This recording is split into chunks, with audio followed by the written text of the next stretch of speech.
Hello and welcome to our first ever episode of Love Stories. The idea for this podcast came about whilst we were living in Ahmed in Bali. Ahmed is a beautiful coastal town filled with divers, free divers, and a small bunch of expats, but it's also got many local family-run businesses and homestays. There are weekly ceremonies where the local villages perform rituals, prayers, and feast.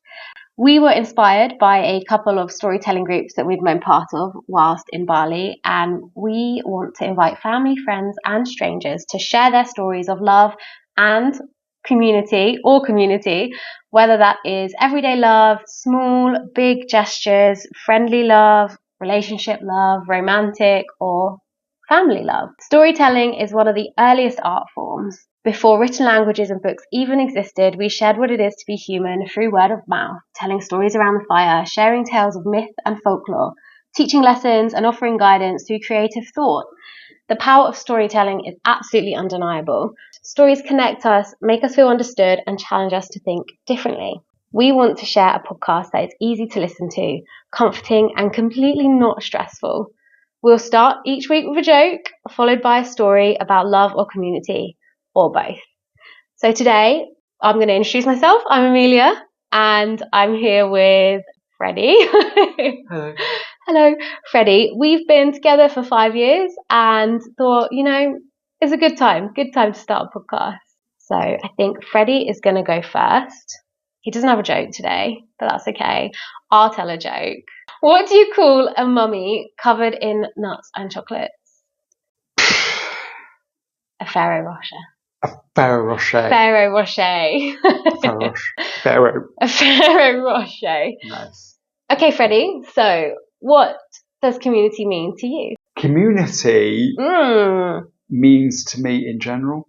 Yeah, whatever it means to you. What is a tight-knit community? Yeah. Community of people. I don't know the exact definition of community. No. But to me, it's a sliding scale of no community, where everybody is very separate and lives their lives without having anything to do with each other. Mm-hmm.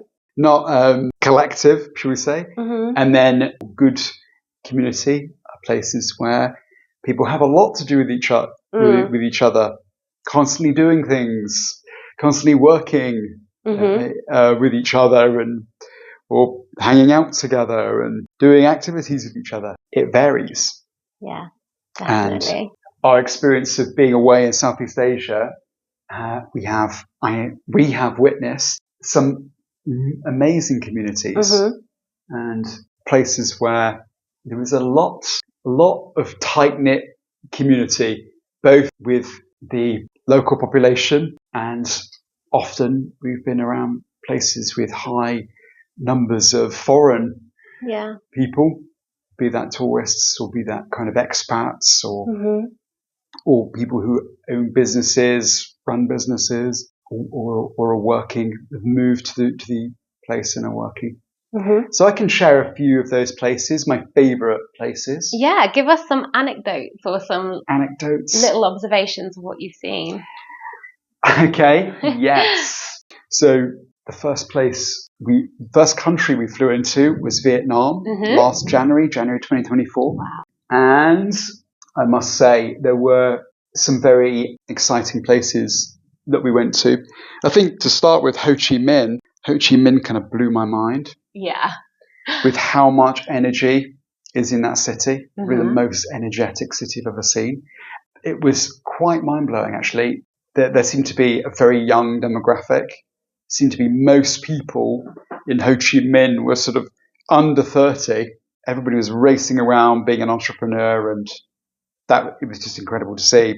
And what really struck me in terms of community was how everybody, every single day, meets in huge groups on the streets of Ho Chi Minh City, and everybody kind of eats together everywhere on little tables and chairs. And then we took a walk into the parks and would see massive groups of young people all dancing together, clearly making TikTok videos or something, or big dance videos.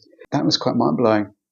Just seeing everybody every day, how social people were. It was incredible. And I think that's a bit And the other place that stands out in a very different way was the communities of Sapa, where young mothers would wrap their babies up in shawls and carry them sort of up mountains. Yeah. Part of their jobs, their work, was to help tourists on treks and help them navigate through very slippery rice fields, carrying babies, shawls, and they're walking in Wellington boots.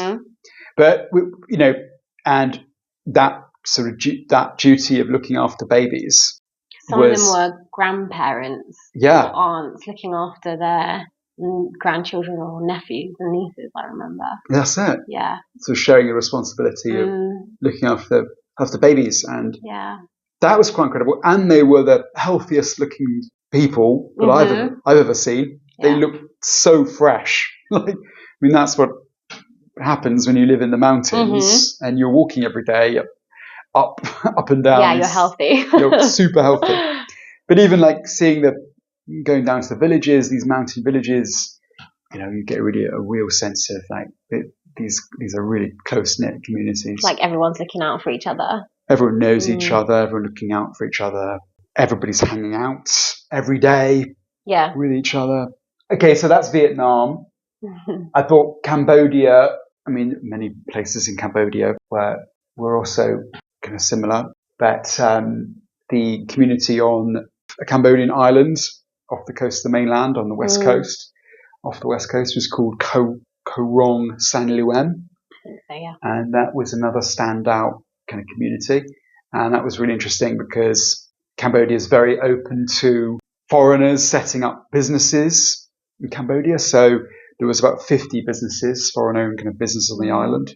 And I really liked the Cambodian community alongside the sort of foreign community of bar owners, bar staff, dive instructors, Airbnb hosts, and everybody kind of meeting every day at the beach to have a drink and a chill out and have a dance. I thought that was a really special place. I remember all the kids there, tourist kids, and then the local kids and the foreigners who have a couple of businesses, their children playing with just everyone kind of playing and joining together. All the kids. It was nice. All the kids hanging out together. Yeah. Every day. Yeah, it didn't matter where they came from. They were just playing together. That's it. Out in the road. The roads. Yeah. On the beaches. Were they trying to capsize me as I was that was hilarious. Trying to kayak out with my drone. Little pirates. Didn't have a waterproof dry bag at the time. Yeah. So I could have they could have tipped my drone into the sea. But they were having fun. Yeah, they were having fun. Yeah. No, I'm happy. I'm happy that I was able to escape them. Unscathed. Escape their pirate crew. But how amazing being able to just play on the beach with your mates and you're not being helicoptered by your parents because your parents know that all the other people on the beach are keeping an eye on your kids and know, they're just there. If someone gets in trouble, they hear about it and they get help. That's exactly it. It's nice. We've seen a lot of very relaxed parents in this year of being in Southeast Asia. That's probably for another podcast. Exactly. But I think it's part of community because parents are way more relaxed, evidently, from what we've observed, when they know that other people are watching their kids. Yeah. And also there's they know the people who know. They trust the people around them. They trust the people around them. They always know kids are going to be safe, they're going to be watched. Definitely. That's been awesome to see. We've seen a lot of very relaxed parents. Yeah. I think we have a tendency to be overly cautious in England, and you don't see that bit less anywhere near that level of caution. But I think that's about the community in which people live in. There are many others, but those are the three highlights. And then obviously the creme de la crop of community, I think, is Bali. different areas of Bali. Balinese culture is so incredible and community orientated.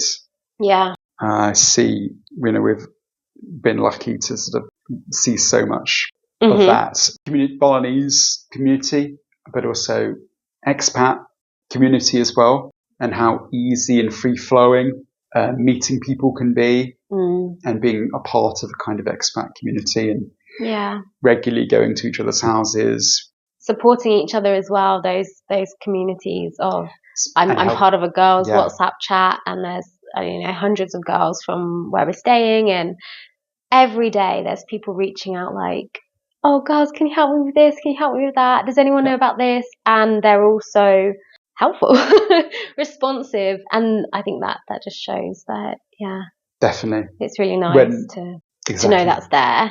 When it's open and free flowing, you can help each other easier. Yeah, definitely. Especially but also, I mean, there's things that really help that the temperature, the fact that you can be outside all day, every day.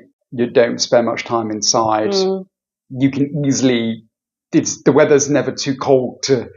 You're not hiding away at home. You're not hiding kind of bumping away into people, and you see the same locals every day as well, so you get to know them, and it's nice. Yeah, the open planned. It's in the architecture. The open planned houses, the open planned streets, where you can look into every house or shop. Yeah, it's kind of open to the outside.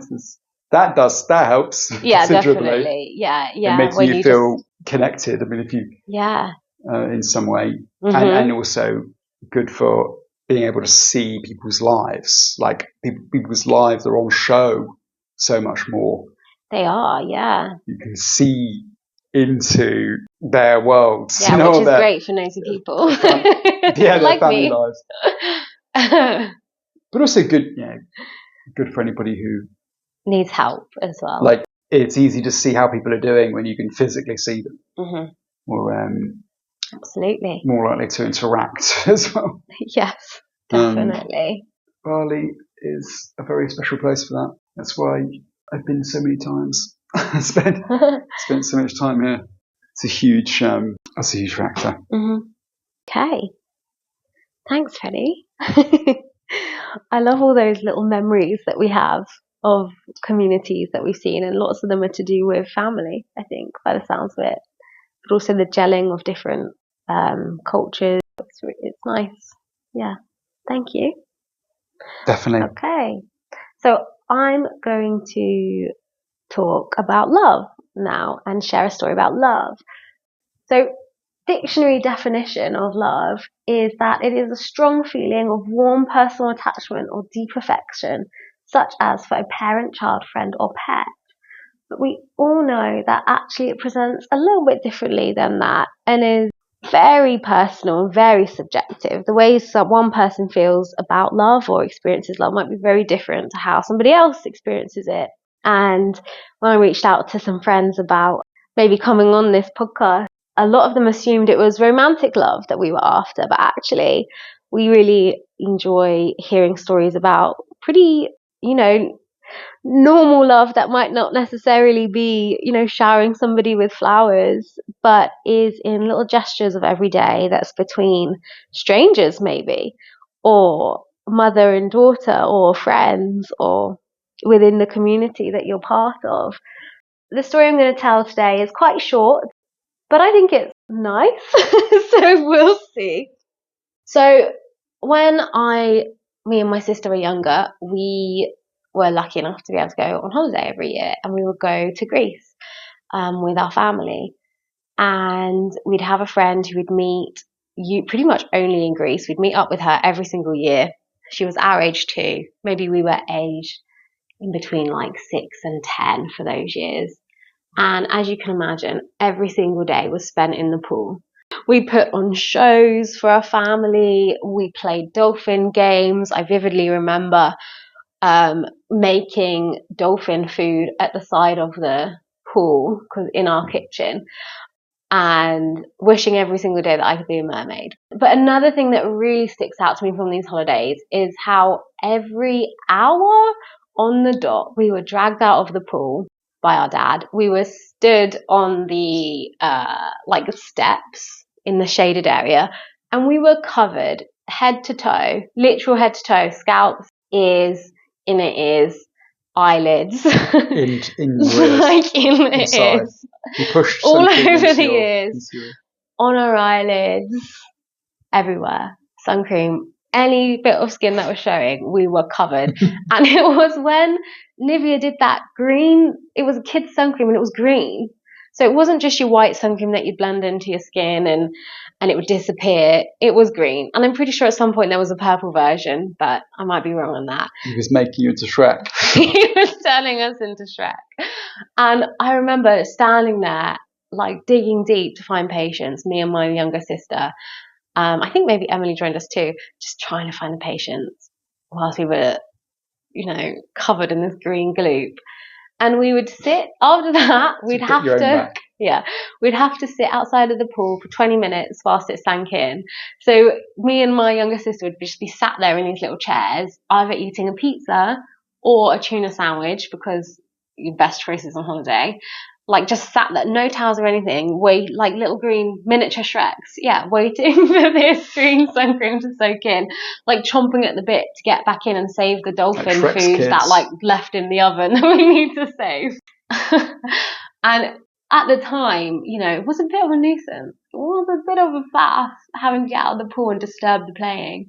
But when I look back at it as an adult, I think, wow, that for my dad to have set the timer, got the sun cream, patiently spray us down with the gloop, and then set another timer for 20 minutes later before we were allowed in the pool, just so that we didn't burn. To me, that's a massive gesture of that love you get from parents and how they sacrifice their time, and all they care about really is you being safe, wanting you to play and enjoy the sun and enjoy yourselves and the holiday, but also knowing that you need to be covered up and wanting to do that, because I don't have many friends who have the same story when they were on holiday.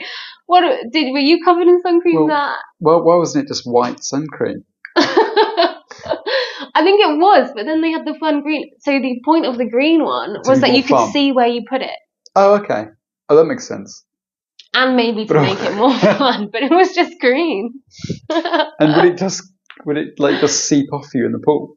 No, because we waited 20 minutes for it to sink in. So you weren't green after it sunk in? No. Okay. After it sunk in, we were back to our pale selves. Okay, you temporarily painted. Yeah. We joined a storytelling circle. I'm all about this. About love. And that was one of the stories that popped up for me, because I was like, wait, you've got to really love someone to get them out of the pool every hour. Yeah, that is parental love for their children. My parents put sun cream on me. I'm glad that they put sun cream on you. That's really good. I remember it just getting in my eyes, a lot. Oh no! Every time, really resisting it. You really hate it as a child, it's don't horrible. you? Horrible. You're itchy. As a child, you want to run it's away. a horrible feeling, isn't it? But as an adult, it's actually comforting, because you think, I was really loved as a child. Well, as an adult, it's it feels less horrendous. Yeah. Putting sun cream on as an adult feels less horrendous. Sure. It just feels neutral. Yeah. Very neutral. Those acts of love, isn't it? So that's one of stories. That act of love, we don't appreciate the time. And then sometimes it's with hindsight, isn't it? But did you get burnt? Did you get badly? You never got badly burnt as a child? I only got burnt as an adult when I had to do it myself. Yeah. We've got maybe 10 minutes left. Shall we share our story of how we met? Yeah. Yeah? Yeah. Okay. So I have another story of love, but it's a slow kind of love. I think it was a slow burn, not like in the spicy books that we would like to read, but a different kind of slow burn. It's more of a War and Peace. Yeah, so a long book. This is probably a good episode to introduce ourselves and talk about how me and Freddie met as well, because that was quite a long story. So back in 2017, I was at a friend's party and I had a boyfriend at the time, so I wasn't really looking for anyone, or, I was pretty chill. But for some reason, Freddie captured my attention, and I think I added him on Facebook after the party, even though we maybe said hello to each other, and that was it, like nothing. Do you remember having a conversation, or was that about it? I don't think you spoke it. No, I think it was just an introduction. It was like, all right, okay, and then we carried on with the party. Yeah, it was, I think I tried to individually. talk to you, but you were very dismissive. Tied you off. Yeah, I remember thinking, well, she really didn't want to have any kind of chat. Just like very dismissive. Yeah. And then, so we added on each other on Facebook, and the following year, Freddie sends me a message about Singapore, because I'd been in Singapore and he'd been in Singapore before, and he was like, oh, you've been to Singapore, tell me how it was. Kind of got chatting on Facebook Messenger of all places. But I had another boyfriend. A second boyfriend at that time. And so when Freddie asked me for drinks, I said, oh, I'm really sorry. I'd love to go for a drink, like as a friend, but I do have a boyfriend. And then I heard nothing from Freddie. He was like, well, I don't know. What were you thinking? Well, I was thinking that was it. That was it. All right, then. No need to message back. She said, well, she had boyfriends, and that's it. Yeah. Gotta move on. So you moved on. I moved on. Then me and that boyfriend broke up. And I messaged Freddie saying, so this was a year after we met, I think. And a year and a half maybe. And I messaged Freddie and I said, oh, so do you want to go for those drinks then? How about those drinks then? Is that what I said? Something like that. How about those drinks? And so we went out on a date. A year later? A year later. Like, we didn't message in between? It was no, we didn't. I was clearly fishing for a date. Last message was, okay, don't worry about it then. Yeah. And then a year later, how about those drinks? How about those drinks? So Freddie did suggest a nice long cycle through the Surrey Hills, stopping at multiple pubs, and I was like, whoa, hold on a second. Favourite date? I'm not getting all hot and sweaty and bothered I can barely ride a bike. I always fall off. That's not happening. So we just went for drinks at a local pub, and then we were enjoying the date so much we went for dinner, and we just made each other laugh so much. That's it. We were just filled with laughing, and it was a nice date. But afterwards, I did think, oh, maybe we'll just be friends. Why? I don't know. I don't know why I thought that. It just was that. But you messaged me asking on another date, and I said, I'm busy, really sorry. Freddie was going on holiday, so I said, when you're back. It's fine, okay. So we'll go on another date when you're back from your holiday. And we were on the phone 2 weeks later, and I said, Freds, when are you back from your holiday? Like, it's been 2 weeks. That's your average holiday time. And it turns out he wasn't back until the September, and this was April. So we'll sack this off. It was my turn to be like, oh, well, that's that then. We got a whole summer. But what happened? Well, I went to Bali for between April and September. We said in 2019, and we talked every day on WhatsApp. Yeah, we did. Like old school MSN style. Old school MSN.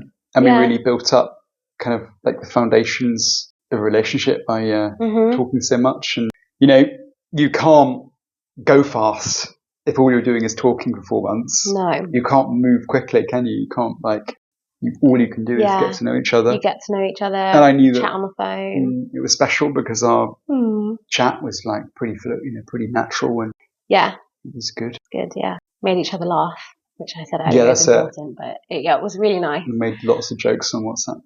And then when Freddie got back from Bali, that was it. We just started going out. Yeah, that's right? it. Well, I said, you asked me, like, what are you looking for? And I said, I'm looking for something serious. Well, this was serious. So, like, committed. I worked out that I wanted to be committed. I thought about it for 4 months. Yeah. Whether I was ready to be committed to a relationship and, like, hopefully make someone happy. Yeah. It's nice that you thought about it. Thought about it. To be in a committed relationship, I really thought about it. Then we started dating, and 5 years later, here we are in Bali and having traveled, travelled and spent time away from England this year together.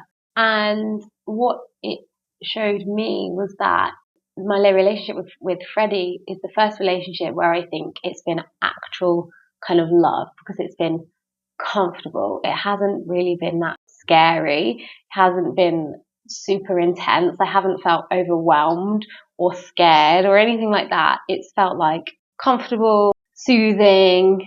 I feel like when you're younger and you're in some relationships, it can be very stressful, because you feel like you're so in love with that person. It's so intense. You want to do everything immediately with them, and then you get heartbroken and it's over. And it's like, whoa. But actually, there's no foundation. It's not like a slow, you haven't really got to, it's all been too intense and very quickly. intense. And then it becomes emotional and volatile and, God, everything else. Yeah. But actually, when a relationship is special, it is really valuable. You can do so many, you work out, you can do so much with each other. That's kind of a different love, isn't it? Like a short-lived, intense. Yeah, definitely. Like you're building these blocks. Like, okay, we can do this together. We can do that. Yeah. And you build and build and build on it. Yeah. And we can live together, and we can do and we can overcome all the arguments and all the issues, personal issues that we have, and you're building it block by block, Yeah, definitely. Also, and also romantic as well. Like, of course, trying to fit that in. Squeeze it in. You gotta make it spicy.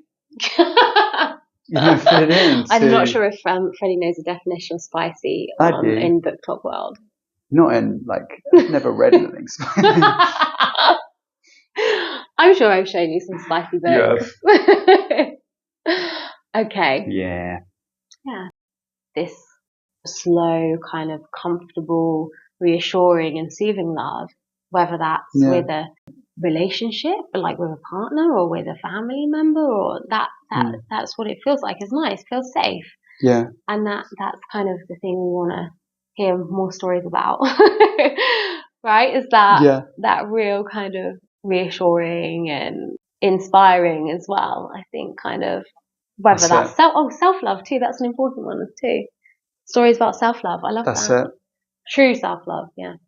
Thank you for listening to our very first podcast. It will be a bit of an experiment, but I think the next ones will have a little bit more structure to them, and hopefully some guests. So you're not just hearing us talk about ourselves, and you're actually hearing some more new, different, inspiring stories about love, community, family, friends, relationships, romance, all of that kind of thing. If you enjoyed, please give us a follow. And if you could rate us, that would be fantastic too, so more people can kind of get to know about it, and hopefully we can inspire and comfort more people.